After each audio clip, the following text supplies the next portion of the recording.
안녕하십니까? 네. 요한복음 제14장 말씀의 제목은 나는 선한 목자라입니다. 요절은 11절입니다. 같이 한번 읽어보겠습니다. 시작. 나는 선한 목자라 선한 목자는 양들을 위하여 목숨을 버리거니와. 하나님 아버지, 이 시간 저희들 예배 가운데 나와 있습니다. 여러 곳에 흩어져 있지만 있는 자리에서 신령과 진정으로 예배드리게 하시고 하나님께서 우리 각자에게 주시는 말씀, 세미한 음성으로 듣게 하여 주옵시기를 간절하게 기도합니다. 주의 성령께서 이 자리 우리 모두에게 함께하여 주십시오. 예수님 이름으로 기도했습니다. 아멘. 예수님은 날 때부터 맹인되었던 자에게 실로암 못에 가서 씻으라 하시며 그의 눈을 뜨게 하여 주셨습니다. 이를 통해 실로암, 곧 하나님의 보냄을 받은 그리스도이심을 나타내셨습니다.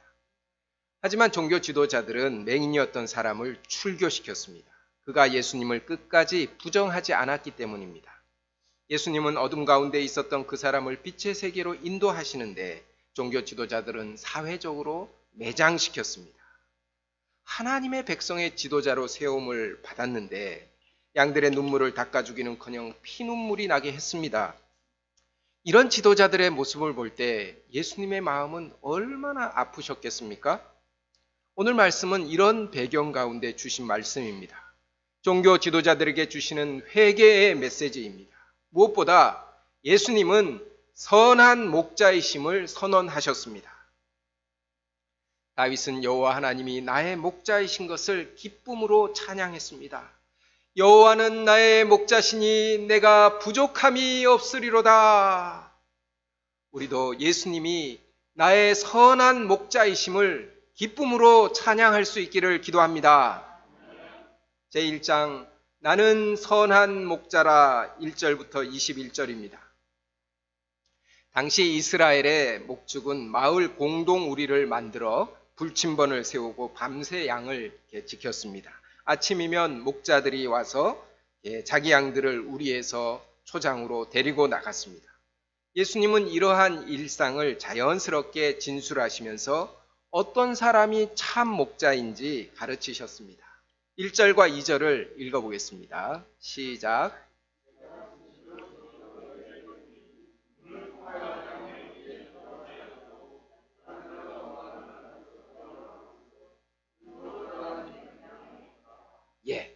첫째로 목자는 문으로 들어갑니다. 절도와 강도는 다른 데로 넘어갑니다. 문지기 몰래 다른 데로 넘어가서 양을 훔칩니다. 그래서 어떻게 합니까? 잡아먹거나 내다 팔아서 자기 유익을 챙깁니다.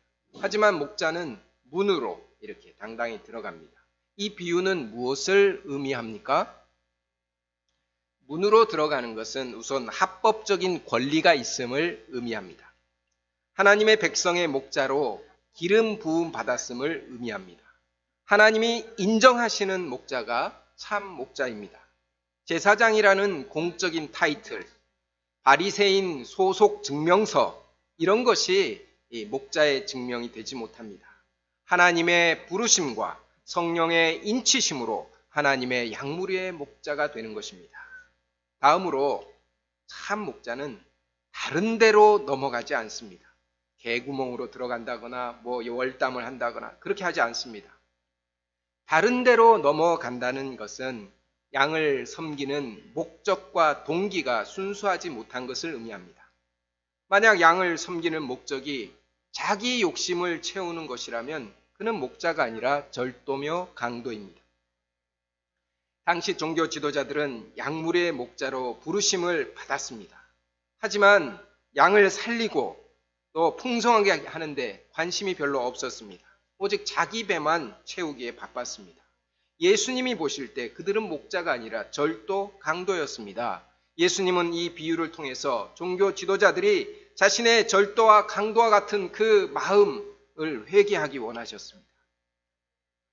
오늘날도 우리가 이 종교 지도자들이 될 위험이 있습니다.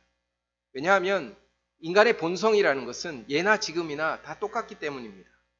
하나님의 양들을 수단이 아니라 목적으로 여겨야 합니다. 하나님의 교회를 사유화해서 자기 마음대로 막 이렇게 하고자 하면 그 사람도 목자가 아니라 절도 강도입니다. 하나님의 백성의 목자로서 순수한 마음과 목적으로 또 양무리를 섬기는 자가 되기를 기도합니다. 둘째로는 목자는 자기 양의 이름을 각각 불러 인도합니다. 3절부터 5절까지를 우리 형제들이 읽겠습니다. 시작.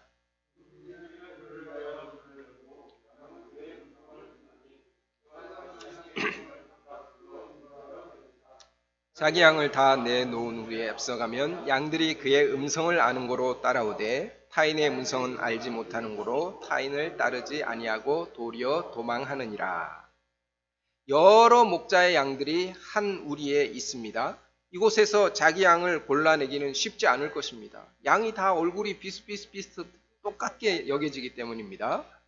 그래서 방목하는 소들은 어떻게 합니까? 그 엉덩이에다가 인두를 이렇게 빨갛게 달구어서 이렇게 표식을 합니다. 그건 뭐라고 합니까? 낙인을 꽉 찍습니다. 요즘은 이것도 동물 학대라고 하여서 이렇게 동물단체에서 금지를 시킵니다. 그런데 양에게는 이런 낙인을 찍일 필요가 없습니다. 목자는 양에게 낙인 대신에 일일이 이름을 붙여줍니다. 와, 너는 어떻게 이렇게 귀엽니? 너 이름은 귀요미.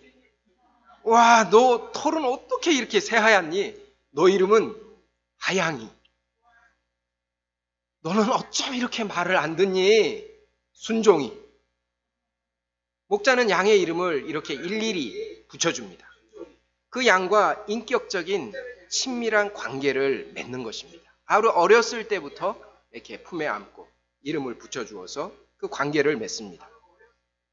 그래서 양은 목자에게 고기나 털 그 이상의 의미 있는 존재가 됩니다. 양도 이런 목자의 음성을 알아듣습니다. 타인의 음성에는 반응하지 않지만 목자가 부르면 네 하고 달려갑니다. 목자에게 양은 있어도 그만 없어도 그만 그런 존재가 아닙니다. 자식 같은 존재입니다. 그래서 한 마리 양을 잃어버리면 어떻게 합니까? 99마리가 있을지라도 그 한 마리 양을 찾아서 온 들판을 찾아 헤매는 것입니다. 찾으면 기쁨의 잔치를 엽니다. 종교 지도자들이 맹인으로 태어난 사람을 쫓아낸 이유가 무엇입니까?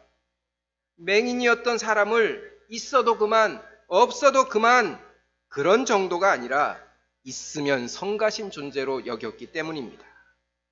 만약 그 사람이 자기 자식이면 어떻게 했겠습니까? 그렇게 하지 않았을 것입니다. 우리는 하나님이 보내주신 영혼들을 어떻게 보아야 할까요? 우리 모두는 n분의 1이 아닙니다. 주님 앞에서 없어서는 안 되는 유일한 하나의 존재로서 우리가 서로를 바라볼 수 있기를 기도합니다. 6절을 보십시오. 예수님은 이 비유를 그들 곧 바리새인 종교 지도자들에게 하셨습니다. 하지만 그들은 예수님의 말씀을 알아듣지 못했습니다. 예수님은 이런 그들에게 다시 비유로 말씀하십니다. 7절을 다 같이 읽겠습니다. 시작.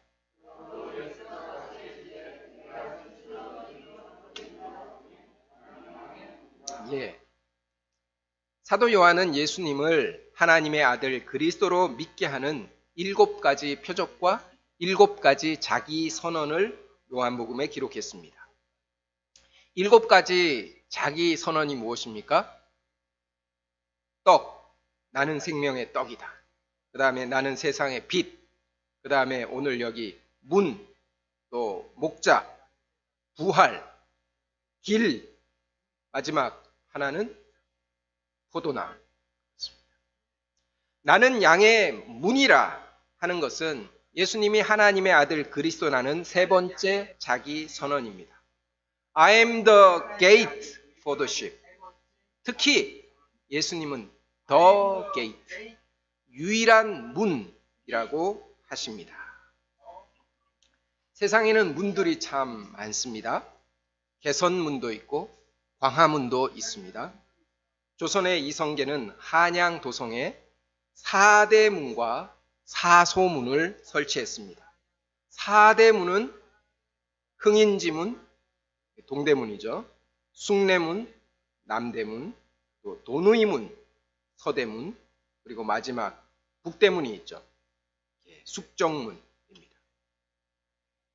개선문도 파리의 개선문만 있는 것이 아닙니다. 로마 제국 내에는 콘스탄티누스 개선문, 티투스 개선문 등 곳곳에 개선문이 있습니다. 이러한 실제 문들 외에 등용문도 있습니다. 취업의 문도 있고 대학 입시의 문도 있습니다. 헌의문도 있습니다. 근데 이건 문이 아니죠. 어느 한 가지 유일한 문이다. 대학 입시의 문, 유일한 문이다. 이런 거는 없습니다. 참 다양하게 많습니다. 그런데 왜 예수님은 유일한 양의 문이라고 하실까요? 8절부터 10절까지를 우리 자매님들이 읽겠습니다. 시작.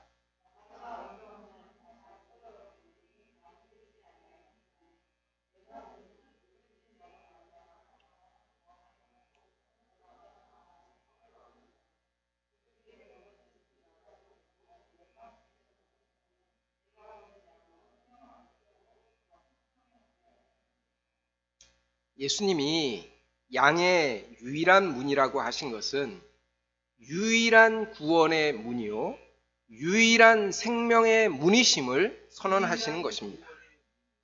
예수님을 통해서만 구원을 얻고 예수님을 통해서만 생명을 얻습니다. 사도 베드로는 예수님을 이렇게 증언했습니다. 다른 이로서는 구원을 받을 수 없나니 천하 사람 중에 구원을 받을 만한 다른 이름을 우리에게 주신 일이 없음이라. 예수님보다 먼저 온 자는 다 절도요 강도입니다.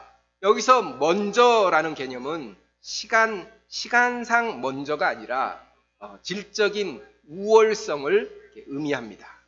예수님이 유일한 구원의 문인데 자기가 구원의 문이라고, 자기가 더 우월하다고 하면 절도, 강도로 인증하는 것입니다. 이단 교주들은 대표적인 강도요, 도둑놈들입니다. 통일교회 문선명, 선명문이네요.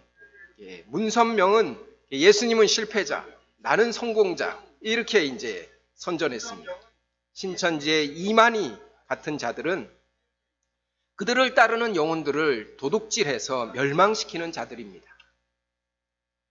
임현수 목사라고 아십니까? 이분은 한국계 캐나다인 목사입니다. 그는 인도주의 사업을 위해서 북한에 들어갔습니다.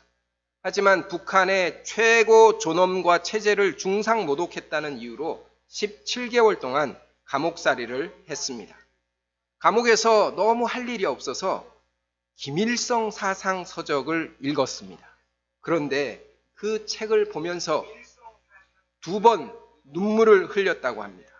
한 번은 그 김일성 사상 속에 나타난 인민을 향한 그 구구절절한 애민 사상 때문에 감동해서 눈물을 흘렸다고 합니다.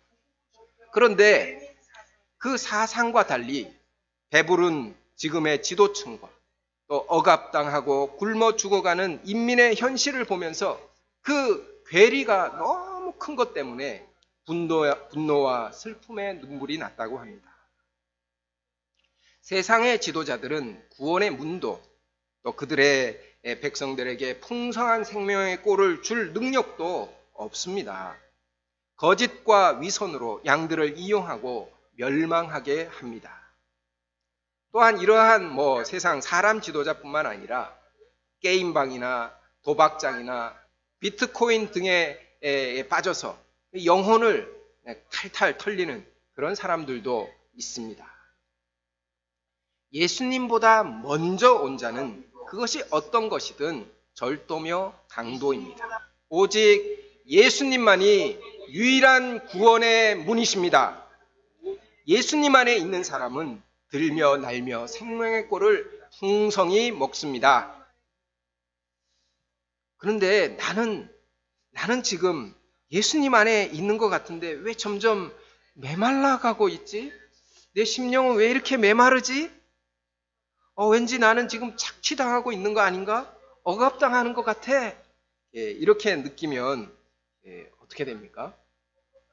만약 그렇게 느낀다면 내가 정말 지금 예수님과 친밀히 교제하고 있는지, 아니면 예수님 외에 울타리 넘어 다른 세계를 지금 동경하고 있는지 자신을 한번 찬찬히 돌아보아야 합니다. 예수님을 유일한 구원의 문으로 믿음으로 그 안에서 풍성한 생명의 꼴을 먹는 자가 되기를 기도합니다.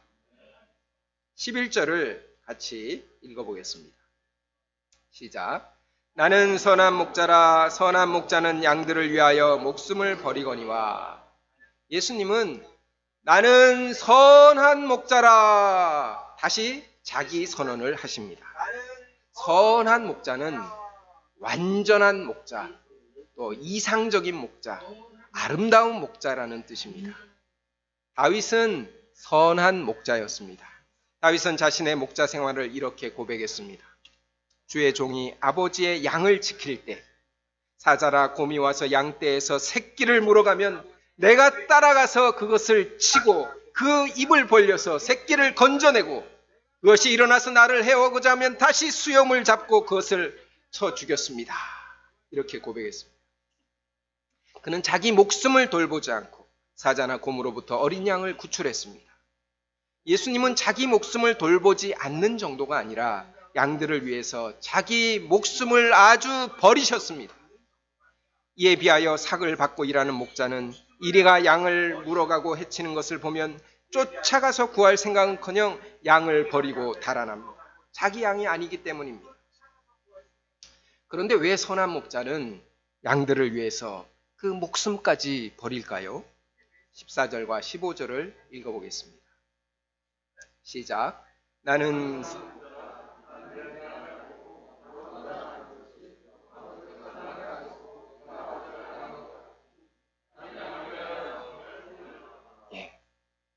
나는 내 양을 알고 양도 나를 알기 때문입니다.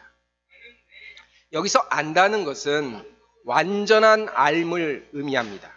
마치 하나님 아버지께서 아들을 아시고 아들이 아버지를 아는 것과 같은 그런 신적인 알미입니다.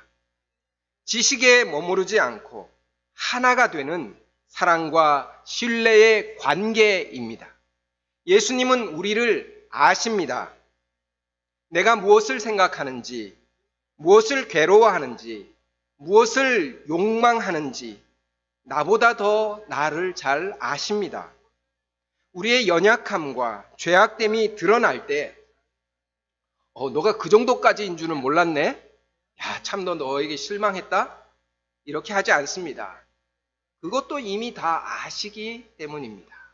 우리의 모든 것을 아시면서도 사랑하고 돌보시는 것은 그 알미, 사랑과 신뢰의 관계로 맺어진 그런 알미이기 때문입니다. 우리는 이러한 예수님을 압니다. 우리를 위해서 목숨까지 버리는 선한 목자이심을 압니다. 알기 때문에 전적으로 우리는 예수님을 신뢰하고 의지합니다. 이것이 주님이 우리를 위해서 자기 목숨을 버리는 이유입니다. 16절부터 18절을 보십시오. 예수님은 온 인류의 선한 목자이십니다. 현재 예수님이 섬기고 계신 유대인뿐만 아니라 장차 제자들의 복음 전도를 통해서 예수님을 선한 목자로 영접할 이방인들도 인도하십니다. 예수님은 양들을 위하여 당신의 목숨을 십자가에서 스스로 버리십니다. 또한 부활하심으로 그 생명을 다시 찾으십니다. 예수님에게는 자기 생명을 버릴 권세도 다시 얻을 권세도 있습니다. 예수님은 이렇게 십자가와 부활을 통해서 온 인류의 선한 목자이심을 나타내십니다. 유대인들은 예수님의 이 말씀을 믿지 않았습니다. 대부분 귀신 들렸어, 미쳤어 하면서 비난했습니다. 그런데 그 중에 어떤 사람은 아니 귀신이 맹인의 눈을 뜨게 할 수 있어? 하면서 옹호하기도 했습니다. 세상에 많은 사람이 있습니다. 그 많은 사람이 예수님의 말씀을 듣지만 예수님의 말씀을 듣고 믿는 자만이 예수님의 양입니다. 제2장 나와 아버지는 하나이니라 22절부터 42절입니다. 22절을 보십시오. 초막절이 지나고 수전절이 되었습니다. 초막절은 9월, 10월 사이에 있는 가을이고 또 수전절은 11월, 12월 사이의 겨울입니다. 수전절은 하나님께 성전을 봉헌하다, 그 봉헌한 날을 기념하는 절기입니다. 수리아의 안티오쿠스 에피파네스가 예루살렘 성전 번제단 자리에 제우스 상을 세워서 성전을 더럽혔습니다. BC 164년경에 유다의 마카비는 군사를 일으켜서 수리아 군대를 물리쳤습니다. 이것을 마카비 혁명이라고 합니다. 그는 더럽혀진 성전을 정화하고 하나님께 그 성전을 다시 바쳤습니다. 수전절은 바로 이 날을 기념하는 날이고 8일 동안 지켰습니다. 역사가 요세푸스의 기록에 의하면 이 절기를 빛의 절기라고 불렀습니다. 그 이유는 이스라엘 각 가정에서 8개의 촛대에 하루 한 등씩 불을 밝혀서 8일째에는 촛대의 불을 다 밝혔기 때문입니다. 이 수전절의 촛대는 온 세상을 밝히는 그리스도를 상징합니다. 예수님은 수전절에 성전 안 솔로몬 행각에 거니셨습니다. 유대인들이 에워싸서 물었습니다. 24절을 보십시오. 당신이 언제까지나 우리 마음을 의혹하게 하려나이까? 그리스도이시면 밝히 말씀하소서. 아니, 예수님은 그리스도이심을 여러 번 말씀하셨습니다. 문제는 그들이 믿지 않는 것이 문제였습니다. 내가 아버지의 이름으로 행하는 모든 일들이 나를 증거하고 있는데 너희가 내 양이 아니니까 믿지 않는도다, 이렇게 말씀하십니다. 예수님의 양만이 그의 음성을 듣고 따릅니다. 예수님은 믿고 따르는 자기 양들에게 영원한 생명을 주시고 멸망하지 않게 하십니다. 그 양들은 하나님 아버지께서 예수님에게 주신 양들입니다. 하나님 아버지는 만물보다 크시기 때문에 그 양들을 빼앗아갈 자는 아무도 없습니다. 예수 그리스도는 아버지께서 주신 양들을 십자가로 정결하게 하시고 하나님 아버지께 다시 바치십니다. 이 사역에 있어서 예수님과 하나님 아버지는 하나입니다. 같은 목적과 같은 마음으로 양들에게 영생을 주시고 영원히 멸망하지 않게 하십니다. 유대인들은 예수님이 신성을 모독했다고 흥분하면서 다시 돌을 들어 죽이려고 했습니다. 이것이 벌써 세 번째입니다. 예수님은 이들을 다시 설득하십니다. 37절, 38절을 보십시오. 만일 내가 내 아버지의 일을 행하지 아니하거든 나를 믿지 말려니와 내가 행하거든 나를 믿지 아니할지라도 그 일은 믿으라. 그러면 너희가 아버지께서 내 안에 계시고 내가 아버지 안에 있음을 깨달아 알리라. 예수님이 행하신 일들은 예수님과 하나님이 하나라는 명백한 증거입니다. 예수님은 믿지 않는 자들을 떠나서 요단강 저편으로 가셨습니다. 그곳에서 많은 사람이 세례 요한의 증거를 기억하고 예수님을 믿었습니다. 오늘날 우리는 성경의 증거를 통하여 예수님을 하나님의 아들이요 또 그리스도로 믿는 예수님의 양임을 믿습니다. 우리는 태어나서 여러 인간관계를 맺습니다. 제일 먼저 부모와 자식 간에 선택의 여지가 없는 관계를 맺습니다. 우리 담비자매님이 어머니를 선택한 거 아니죠? 네. 하나님이 그렇게 딱 정해주셨기 때문에 선택의 여지가 없습니다. 그런데 그 다음부터는 선택의 여지가 어느 정도 있습니다. 친구를 만나고 인생의 스승을 만나서 유익한 관계를 맺습니다. 직장 상사와 부하로 만나서 무서운 관계를 맺기도 합니다. 배우자를 만납니다. 좋을 때는 둘이 아니요 하나입니다. 그랬던 사이도 나빠지면 원수지간이 됩니다. 성경은 우리와 하나님과의 관계를 이런 인간관계로 비유합니다. 우리는 하나님을 아버지라고 부릅니다. 하나님은 우리를 친구라고 하기도 하십니다. 예수님은 스승이시고 우리는 그의 제자입니다. 주인과 종, 신랑과 신부 이렇게 묘사하기도 합니다. 오늘 예수님은 우리와 당신과의 관계를 양과 목자다 이렇게 비유하셨습니다. 인간관계와 양과 목자 관계에 차이점이 있을까요? 그 차이점이 무엇일까요? 마태 목자님, 인간관계와 양과 목자 관계의 차이점.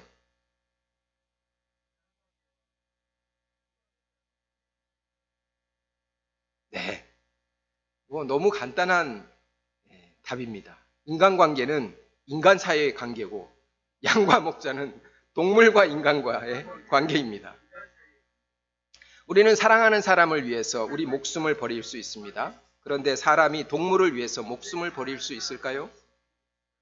구글에서 가장 많이 검색하는 단어 탑5를 조사했습니다. 그 중에 탑 퍼스트가 마티니, 이렇게 칵테일 종류인 것 같습니다. 그 다음에 오프라, 세 번째가 윌리엄 섹스피어, 네 번째가 마이클 조던. 첫 번째가 뭔지 아십니까? 아까 거기 다섯 번째부터 쭉쭉 올라와서 마이클 조던이 두 번째였었는데 첫 번째가 개라고 합니다. 도그. 그죠? 개만큼 사람과 친숙하고 위로를 주는 동물은 없는 것 같습니다. 그래서 반려견이다, 반려묘다 이렇게 부릅니다. 어떤 사람은 이 반려견을 위해서 재산을 상속합니다. 하지만 자기 목숨을 버린 개주인 얘기는 아직 들어보지 못했습니다. 그런 점에서 양을 위해서 자기 목숨을 버릴 수 있는 양과 선한 목자의 관계는 참으로 특별합니다. 이 관계는 창조주 하나님과 피조물과의 관계를 상징합니다. 성경은 이스라엘 백성과 하나님과의 관계를 양과 목자의 관계로 많이 비유했습니다. 구약의 선지자 모세도 그가 죽을 때 이렇게 기도했습니다.